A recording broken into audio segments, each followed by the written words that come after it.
Hi everybody, it's Gail from Gail's Bookish Things. I wanted to share with you today an unboxing of 2 inks I recently purchased from Jet Pens. One of these is a selection that is totally going out on a limb and not having tested the ink before. It's possible I have received an ink sample in the past of this. Very, very possible, and I just don't remember. But that one is Enchanted Ocean. I was looking for an ink that would remind me of the beautiful view I saw in San Diego last week when we were flying out after our son's Marine graduation. Just as we took off, you could look down over San Diego and you could see the Marine Corps recruit depot. You could see the bay there, and the water was just this a deep blue, but with a teal undertone. And the way the sun was hitting the water that morning or afternoon, early afternoon maybe, it just shimmered. I'm sure you've noticed that too before, anywhere on a pond, on a lake, a river, where the sun just hits the water and it just shimmers like diamonds on the water. I think it's one of the most beautiful things to observe. Ooh, oh my goodness, look at that though, just in the bottle. I don't yet have a Diamine ink in this size glass bottle. This is 50 milliliters. It kind of looks to me like it's going to be similar to Deepwater Blue by Ackerman, but with the shimmer element.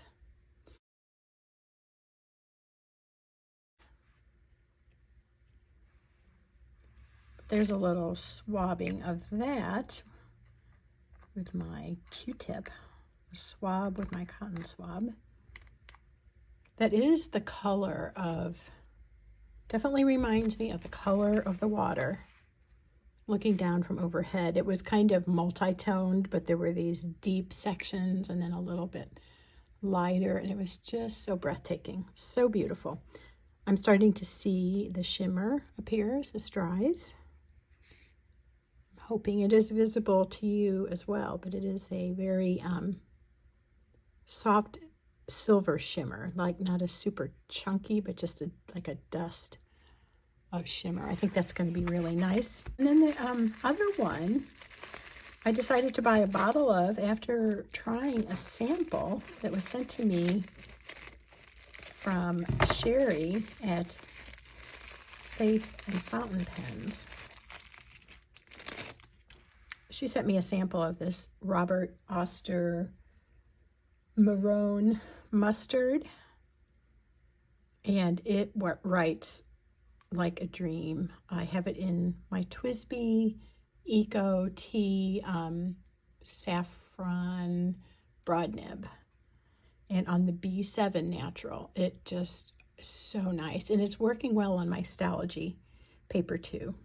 Somebody had just commented on one of my older videos that they are having a little hard time loving their TWSBIs, and I feel like I have that same experience. Sometimes I just love it, and sometimes I feel like they're kind of on the dry side. But this ink, when the nib is primed, make sure you got enough ink going through that feed, and on the B7 Natural paper, oh man, I tried it for a few days, and then I'm like, I really like this ink. And so I decided to buy a bottle. I did compare the sample with some of my other inks before buying it, because I thought it would be maybe a little too similar to ones I already have. And it may still be similar, but it was different enough that I felt like I would be glad to have it. Let me see if I can find, here we go. This is the Robert Oster Marrone mustard. I thought it might be close to my Noodler's Rome. And somewhat, yes, they're similar. But in writing with this, it had so much shading. Oh man, so nice. The Noodler's Rome was much more flat, monochromatic. And this, again, had just a lot of shading. And you can see from the chromatography, they're so different. At first glance, one could say, yeah, they look similar. But in the writing experience, I find that they're both unique. But look at all the orange in that. A little bit of pink. The original line has faded away and kind of peaks with some black or a dark teal blue on the top. So I decided to get it. I decided to go ahead and buy the full bottle because, you know, with a $35 minimum in purchases, you can get free shipping from Jet Pens. A lot of the other companies are quite a bit higher than that. So I thought I'd wing it and just go ahead and get the full bottle. I didn't buy a lot of extras to get free shipping. I just got the inks that I was really interested in trying. Sometimes my thinking too is it's something else to share with pen friends that would like to try it.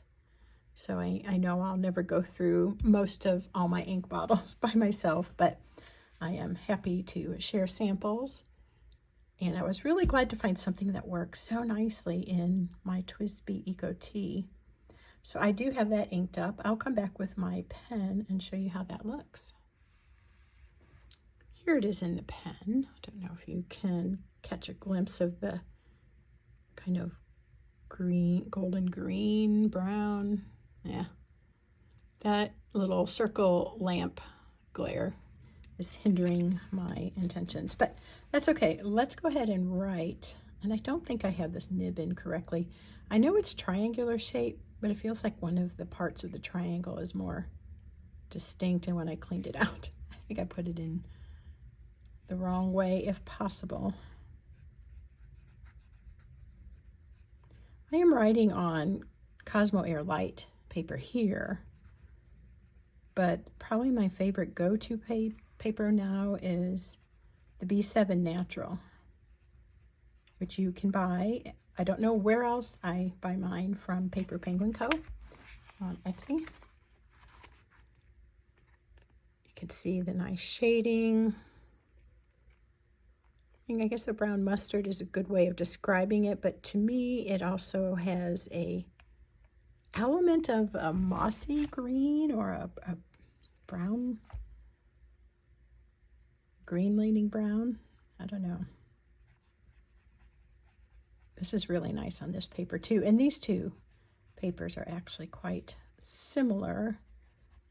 I have experienced that to be true, and Dominique, who owns Paper Penguin Co., also said that B7 Natural was a good replacement for Cosmo Air Light if you're looking for something, and you haven't already heard me say that several times before. I like them both. And like I said, it's working great on Stalogy, and then I do a little bit on other papers, but those are my two. And it looks a little different on both papers, but it really excels and works well on the Cosmo Air or the B7. So let's try maybe a little writing with this. Okay, I have inked up my Leonardo Momento Zero. This is the Blue-Green Lagoon. It's a broad nib, surprise, surprise. And it's really pretty. You can see, of course, the green and the blue cracked ice look. Or to me, it looks like little, maybe stone chips. This is a really nice pen, very beautiful pen, and I just find myself not gravitating towards it, and I don't know why, because I have a perfectly fine writing experience every time I use it. So it's been one of my pens on my mental list to start implementing in my routine. And I do think I'll try to zoom in on this when I edit it. Hopefully I'll remember, but I think this is going to be a nice kind of fun match. Not that they have to match, but I do think it's fun when they coordinate in some way, either, you know, a complementary color, if not a matching color. So this is Diamine Enchanted Ocean. It's writing really nice, really smooth, nice broad line, wet flow. Let's see what else do I want to write.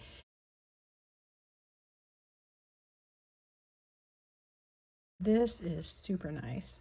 And the color really does remind me quite a bit of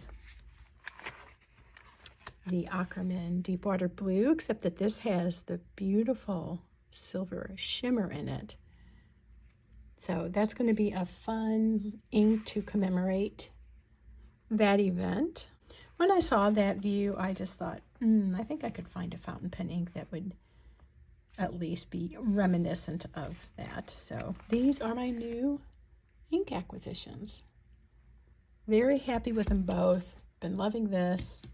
This seems like a great combination. I'm excited to add this in my rotation as I phase out some of my other currently inked pens from November. It's not really a November vibe, but I kind of wanted to try something different. I love the fall colors, but I'm just in the mood for something maybe out of the typical color scheme for fall. And that's all I have for you now. Hope that was interesting. See you again soon. Take care.